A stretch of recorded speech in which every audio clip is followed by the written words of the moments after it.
Paz de Jesús esté contigo. Te saluda tu amigo y servidor Hugo Maciel de la comunidad evangelizadora La Peña, predicador católico de la diócesis de San Lorenzo, Paraguay. Hoy, domingo, 30ª semana durante el año, la liturgia católica nos invita a reflexionar el Evangelio según San Mateo.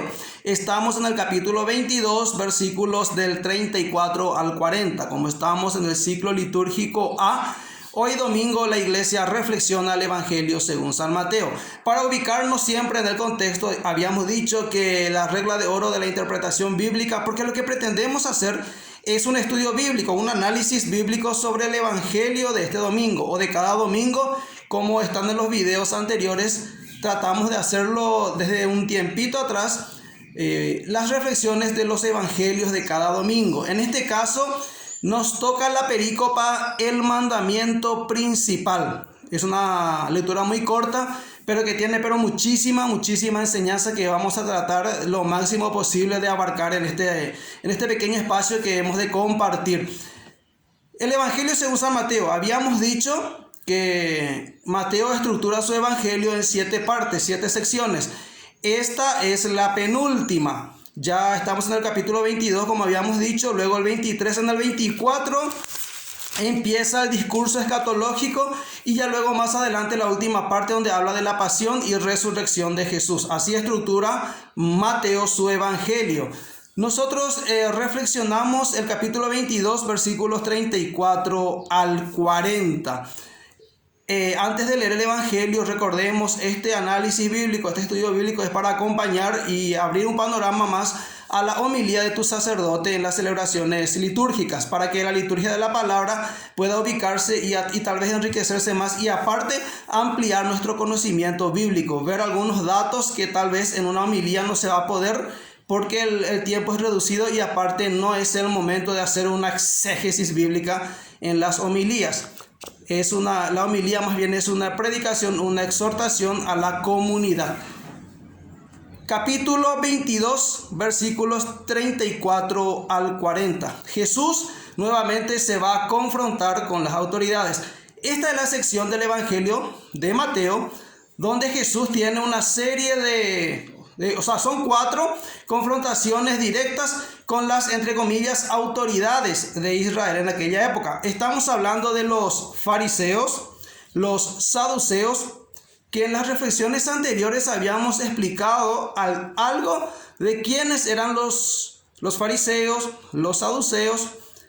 Entraron el domingo pasado en escena los herodianos, los partidarios de Herodes.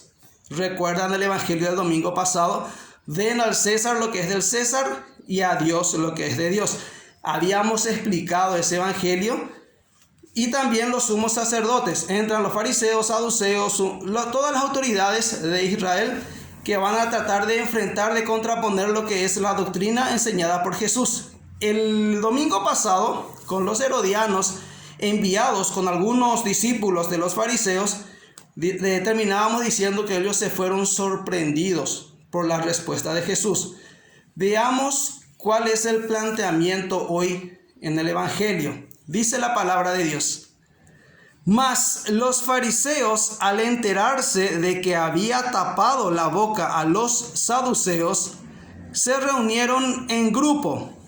Entonces uno de ellos le preguntó, con ánimo de ponerlo a prueba: Maestro, ¿cuál es el mandamiento mayor de la ley?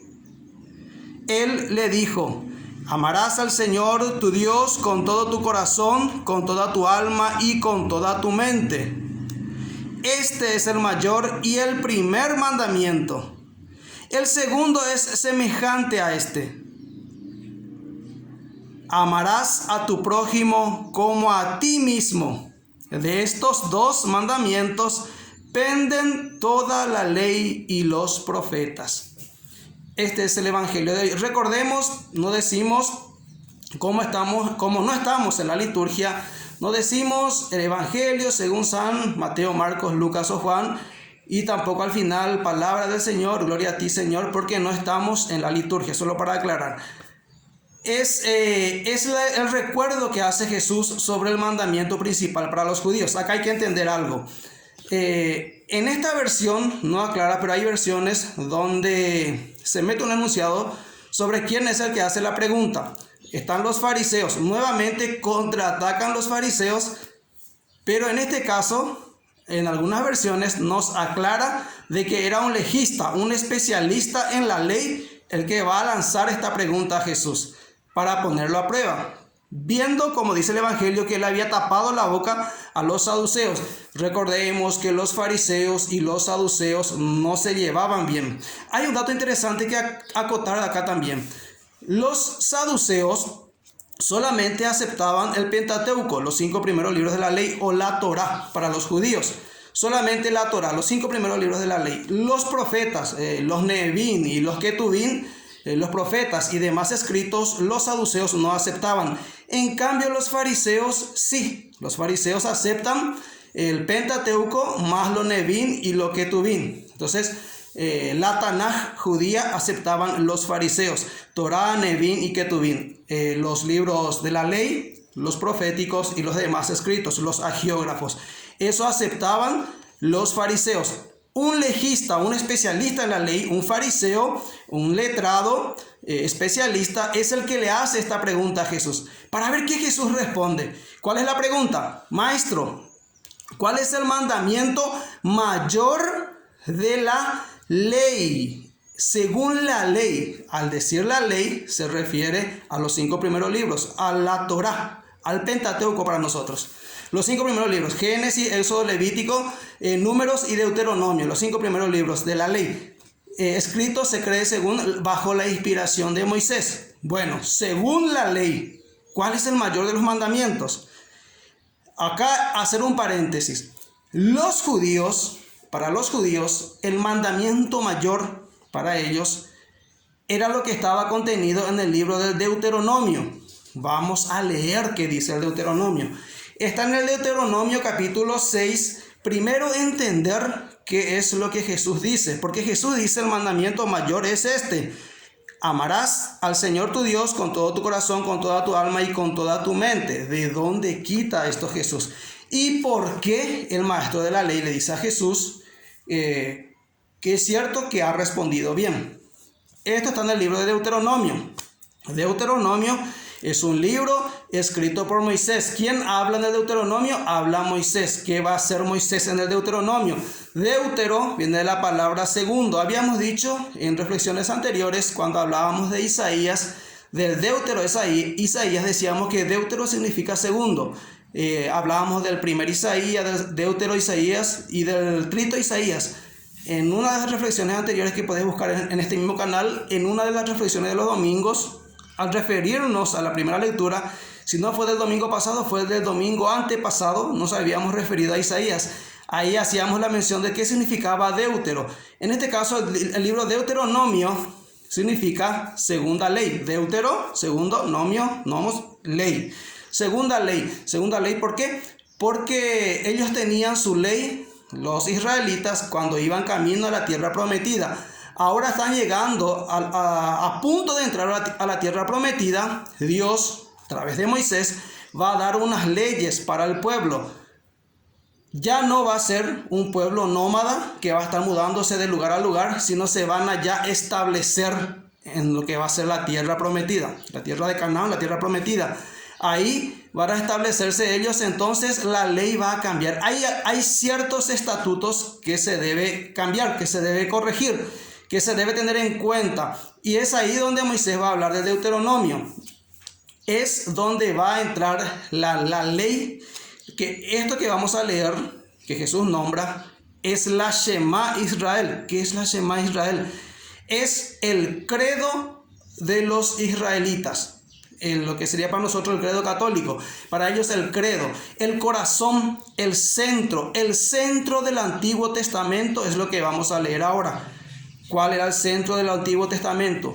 El centro del Antiguo Testamento está en Deuteronomio capítulo 6 versículos 4 en adelante. Dice: escucha Israel, Yahvé nuestro Dios es el único Yahvé. Amarás a Yahvé tu Dios con todo tu corazón, con toda tu alma, con todas tus fuerzas. Que penetren en tu mente estas palabras que yo te he dicho hoy. se las repetirás a tus hijos, les hablarás de ellas, tanto si estás en casa o como si vas de viaje. Así, acostado como levantado, la atarás a tu mano como una señal y serán una insignia entre tus ojos. Las inscribirás en las jambas de tu casa y en tus puertas. Este es el corazón de Israel. Este es el mandamiento más importante. Está en el libro de Deuteronomio. Esto es lo que repite Jesús. Pero hay que entender qué es lo que está diciendo Dios en el Deuteronomio. ¿Cuál es el mandamiento? ¿Cuál es la ley? La ley principal para los judíos, y es esta. Es el famoso Shema Israel. Shema Israel, Adonai Eloheinu, Adonai Echad. Ese es en hebreo el credo de los israelitas, el centro, lo que ellos rezaban mínimo 2 veces. Al acostarse, como dice acá, al levantarse y al acostarse, mínimo 2 veces. Pero en realidad ellos rezaban más bien 5 veces. De ahí viene esta tradición de lo que en la Iglesia Católica se rezan las horas canónicas, como son nuestros antepasados, hunde en el judaísmo la fe cristiana católica sus raíces. Entonces de ahí viene esa oración, esa costumbre de orar así. Ellos hasta hoy oran así. Pero ¿qué realmente pasó? ¿Qué es lo que Dios dice? ¿Qué es lo que Dios pide que hagan los israelitas? Dice: escucha Israel, Shema Israel, amarás, escucha Israel, Yahvé nuestro Dios es el único Yahvé. En hebreo, en aquella época era Adonai. Adonai es el único, Echad, Adonai, el único Dios. No hay otro Dios. En una ciudad, en una cultura donde habían varios dioses, donde habían muchos dioses, donde ellos venían de Egipto, donde tenían varias divinidades, Dios le dice: no, entre todos yo soy el único. Escucha Israel. Hay algo interesante también acá donde dice escucha, porque una pequeña acotación. Es diferente decir escucha que oye.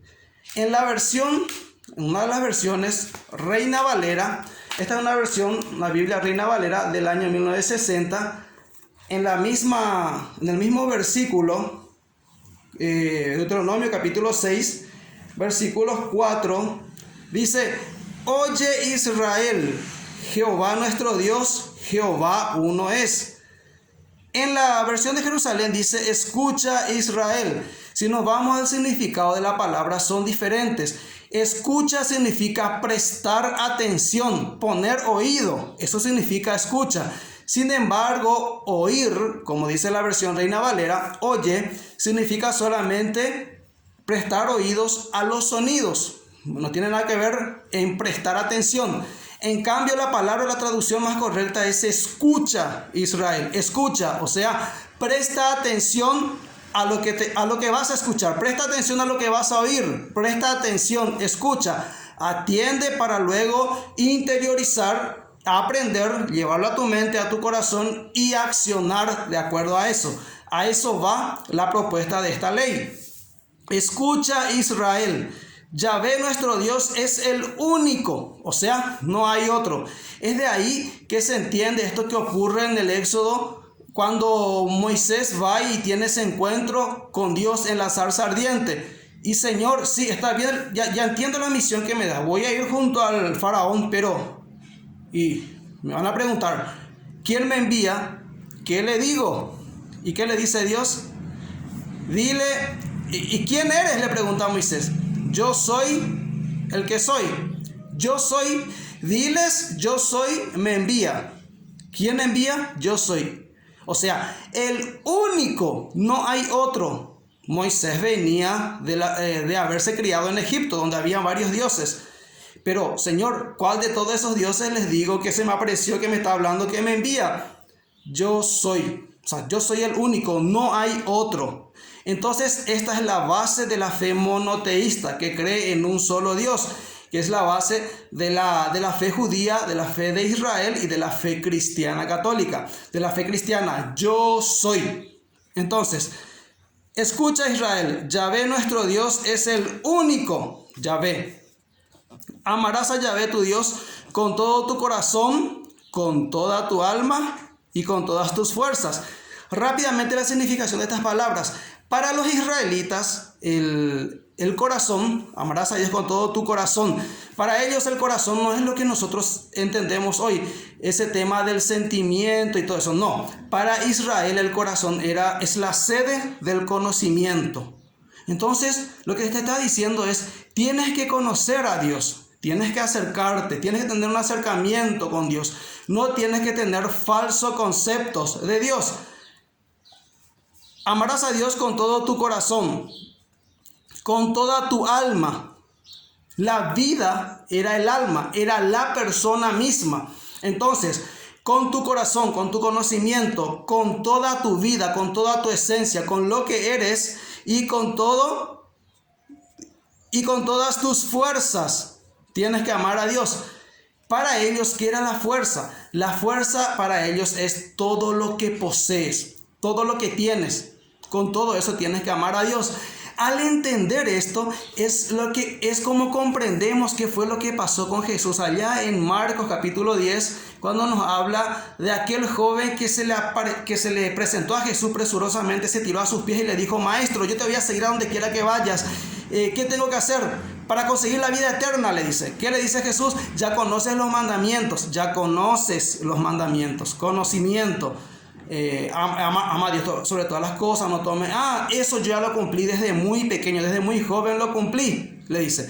Ya conoces los mandamientos, amar a Dios con todo el corazón, sede del entendimiento. Ya conoces los mandamientos.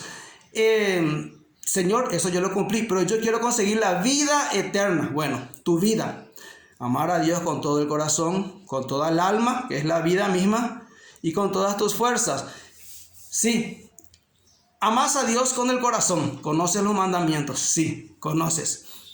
Con toda tu vida, desde muy pequeño yo lo he cumplido, Señor. Con toda tu vida lo ofreciste a Dios perfecto. ¿Qué le dice Jesús a este joven? Aún te falta una cosa, le dice en el Evangelio de Marcos. Marcos 10.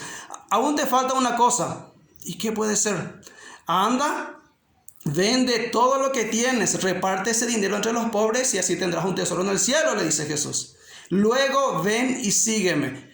Esa parte le faltó. Con todas tus fuerzas, con tus pertenencias, con todo lo que tienes, con todo lo que posees. Con eso ama a Dios. Esa parte quedó pendiente. Por eso terminaba ese evangelio diciendo: y este hombre se marchó muy triste. ¿Por qué? Porque era un hombre muy rico y no quiso desprenderse de sus riquezas. Amaba a Dios con todo su corazón, con toda su alma, pero le faltó lo tercero, con todas sus fuerzas. Qué gran enseñanza para nosotros hoy, ¿verdad? Sigue diciendo el texto de Deuteronomio, para que entendamos bien a qué se refiere Jesús. ¿Y qué han hecho los judíos con este mandamiento? Dice: se la repetirás a tus hijos, le hablarás tanto si estás en casa como si vas de viaje. Esta parte, se la repetirás a tus hijos. Escucha, Israel, no es oye, escucha, Israel. Se la repetirás a tu hijo. Este mandamiento lo vas a repetir a tus hijos para que ellos entiendan y lo vivan. Es lo que los judíos hacen hasta hoy. Ellos por tradición, por educación, por amor, por entrega, se la repiten a sus hijos. Y estén en donde estén en la ciudad, estén en el país que estén, ellos se lo repiten a sus hijos. Dice, cumplen esa parte. Le hablarás tanto de ella si estás en casa como si vas de viaje. O sea, en todas partes. Así acostado como levantado. Por eso obligatoriamente ellos rezan este rezo a la mañana y a la tarde. Esto ellos lo repiten a la mañana y a la tarde. Shema Israel, Adonai Eloheinu, Adonai Echad. Ellos lo repiten a la mañana, a la tarde o tal vez 5 veces al día. Dice, y serán como una... dice, atarás a tu mano como una señal. Que han hecho los judíos con eso? Ahí se crean las famosas filacterias que también Jesús va a criticar de los fariseos.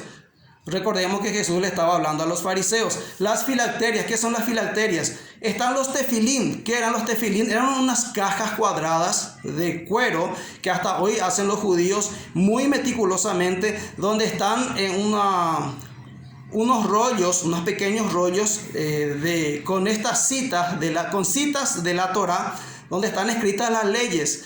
Esos rollos escritos a mano y con unas cajas de animal kasher, le dicen ellos puro, tienen todas las especificaciones para hacer hasta las medidas. En esas cajitas van esos rollos de la ley. Ellos se lo atan en el brazo derecho, se lo atan en el brazo y con unas tiras de cuero se lo atan por la mano y por el brazo para cumplir lo que dice Deuteronomio. Dice: las atarás a tu mano como una señal.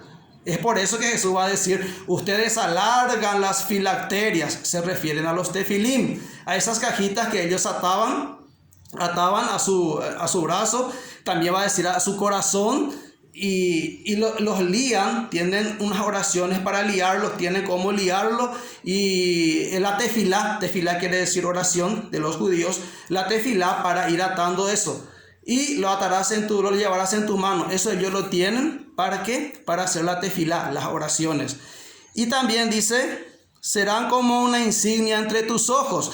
Porque unos tefilín también ellos hacen la misma cajita, la cajita un poco diferente tal vez, y la ponen en la frente y ellos se lían con eso. Van a ver a los judíos que tienen una especie de cajitas en la frente. Esos son los tefilín, que ellos están cumpliendo la Shema, están cumpliendo. Esas son las filacterias que tienen ellos. Los judíos lo utilizan hasta hoy. ¿Qué hicieron ellos? Con esta ley, que era para cumplirlo, para escuchar, para prestar atención, para guardarlo, ellos lo exteriorizaron con signos exteriores y se olvidaron de interiorizarlo. Esa es la Shema, eso es lo que hicieron, eso es lo que hacen los judíos hasta hoy con la Shema. Es muy lindo la tradición, las filacterias, todo muy hermoso, pero se quedan en lo exterior.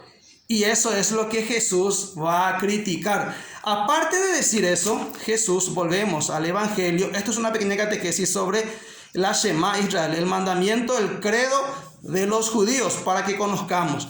Ahora, volviendo al Evangelio, Jesús va a repetir lo mismo. El maestro le pregunta, el maestro responde.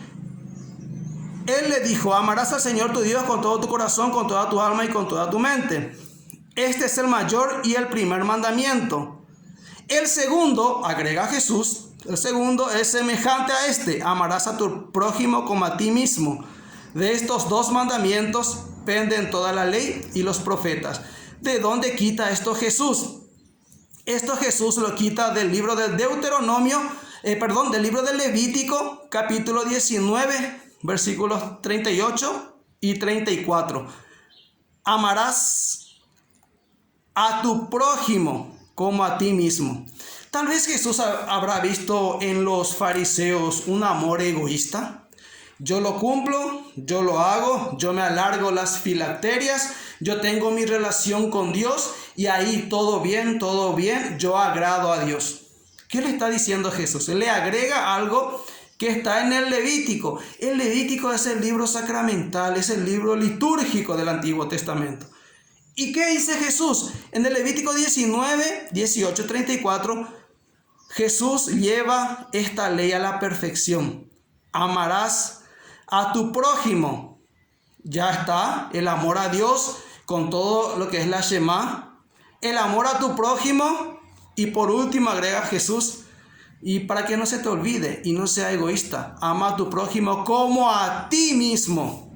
De esos dos penden la ley y los profetas. Habíamos dicho que los fariseos creían en la revelación según la Torá y los que tuvieron, o sea, los libros de la Torá y de los profetas. Jesús no está hablando con los fariseos que no creen en los profetas, sino con los fariseos que creían en la ley y los profetas. Y acá Jesús le dice: de estos dos mandamientos penden la ley y los profetas. Acá se resume todas las escrituras. Acá está toda la revelación. Tu relación, tu amor, tu relación personal con Dios y con tus hermanos. ¿Y cómo tiene que ser con tus hermanos? Como a ti mismo. ¿Cuál es el centro de todo? El amor. Amarás a Dios y amarás a tu prójimo, pero no con un amor egoísta. sino como a ti mismo.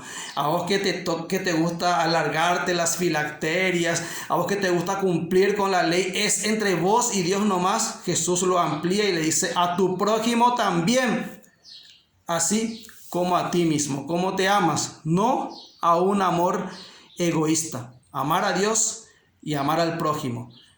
Amar a un solo Dios que es nuestro Dios, cuyo nombre no sabemos cuál es. Recordemos que el nombre de Dios era impronunciable, era a través de, según los escritos del Antiguo Testamento, era a través de las 4 consonantes, el tetragramatón.